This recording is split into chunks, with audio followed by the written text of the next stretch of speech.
Two Shriji food. હું છું મનીષા ઠક્કર. આજે આપણે લગ્ન પ્રસંગ જેવો લૂઝ મોહનથાળ ઘરે કેવી રીતે બનાવવો એ જોઈશું. તો ચાલો આને બનાવવાનું શરૂ કરીએ. સૌથી પહેલા આપણે આના માટે એક વાટકી જે ચણાનો કરકરો લોટ આવે છે એ લેવાનો છે, જેને ઉપયોગમાં લેતા પહેલા ચાળી લેવાનો. ચણાનો કરકરો લોટ તમે ઘંટીમાં કે પછી મિક્સરમાં પણ દળી શકો છો. તો આ રીતનું જેવું હાંડવા ઢોકળાના લોટનું ટેક્સચર હોય છે એવું આનું ટેક્સચર હોવું જોઈએ.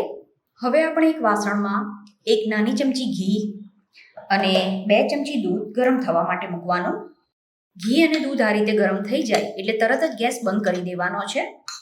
હવે જે ઘી અને દૂધ ગરમ કર્યું છે એ આમાં ઉમેરી દેવાનું અને આને હાથથી કે ચમચીથી આ રીતે મિક્સ કરી દેવાનું છે. આ લોટને આપણે આ રીતે 5 મિનિટ માટે રહેવા દેવાનો છે. 5 મિનિટ પછી આપણે 1/4 કપ જેટલું ઘી ગરમ થવા માટે મૂકવાનું. તમારે આ મોહનથાળ વધારે ઘીમાં બનાવવો હોય તો પણ બનાવી શકાય.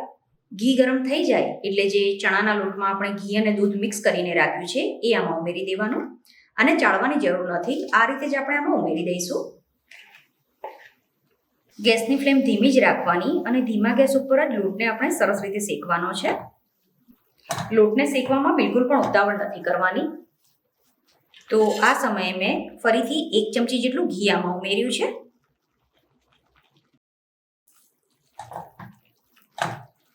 જેમ જેમ લોટ શેકાતો જશે એમ આ રીતે લોટ ફૂલવા લાગશે. સાથે તમને આમાંથી ખૂબ જ સરસ સુગંધ પણ આવવા લાગશે અને જે લોટનો કલર હોય એ પણ બદલાઈ જશે. લોટને જો તમે આમ જ મૂકી દેશો તો એ કડાઈના તળિયે ચોંટવા લાગશે. તો જાડા તળિયાવાળી અથવા તો નોનસ્ટિકની કડાઈનો જ ઉપયોગ કરવાનો. તો હવે ગેસ બંધ કરી દેવાનો. આ રીતનો લોટનો કલર આવે એટલે આપણે તરત જ ગેસ બંધ કરવાનો, કેમ કે જો આનાથી વધારે તમે આને કૂક કરશો તો જ્યાં સુધી તમે ખાંડનું પાણી બનાવો ત્યાં સુધી આ વધારે ડાર્ક થઈ જશે. તો ગેસ બંધ કરી દેવાનો અને તમને એવું લાગે કે વાસણ વધારે ગરમ છે તો તમે આને નીચે પણ ઉતારી શકો છો.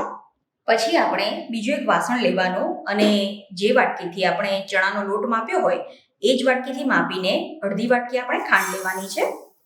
અહીંયા મેં વાટકીનું માપ લીધું છે, તમે કપનું માપ પણ લઈ શકો છો. સાથે જ આપણે એ જ વાટકીથી કે કપથી માપીને 1 વાટકી પાણી ઉમેરવાનું.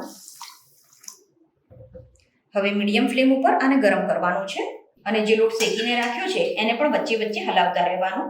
ફ્રેન્ડ્સ, આની સાથે જ મેં ચેનલ ઉપર જે આપણે લગ્ન પ્રસંગમાં ખાઈએ એવો ચકતાવાળો મોહનથાળ કેવી રીતે બનાવવો એ પણ બતાવ્યું છે અને તમારે જો જોવું હોય તો ડિસ્ક્રિપ્શન બોક્સમાં મેં એની લિંક આપી છે.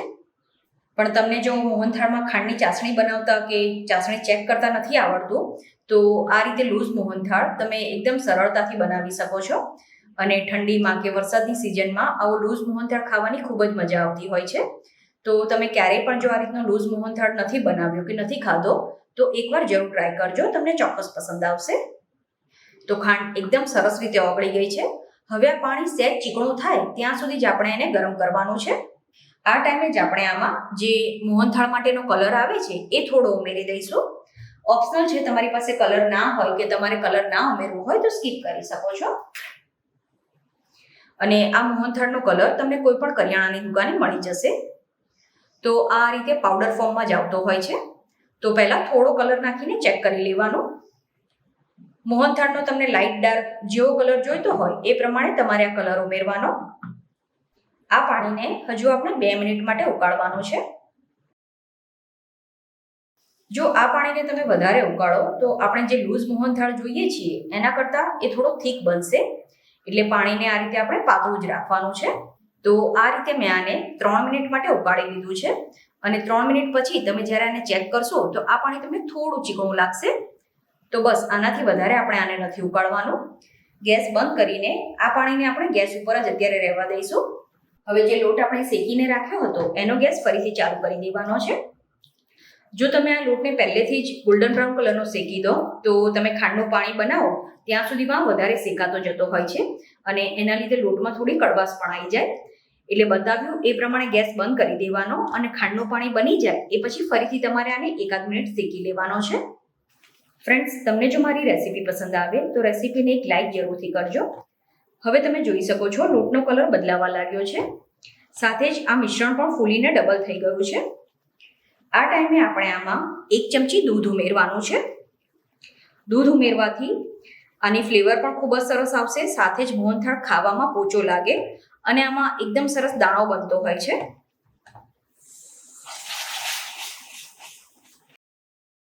તો લોટ એકદમ સરસ રીતે શેકાઈ જાય એ પછી દૂધ ઉમેરવાનું છે. અને દૂધ આપણે વધારે નથી ઉમેરવાનું, ફક્ત 1 ચમચી જેટલું દૂધ ઉમેરવાનું છે.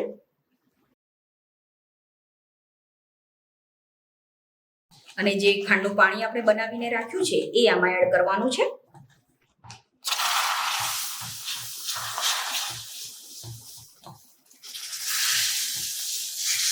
પાણી આ રીતે થોડું થોડું કરીને જ ઉમેરવાનું. જો પાણી એક સાથે ઉમેરો તો આમાં ઉભરો આવવાના લીધે દાજી જવાના ચાન્સીસ રહે.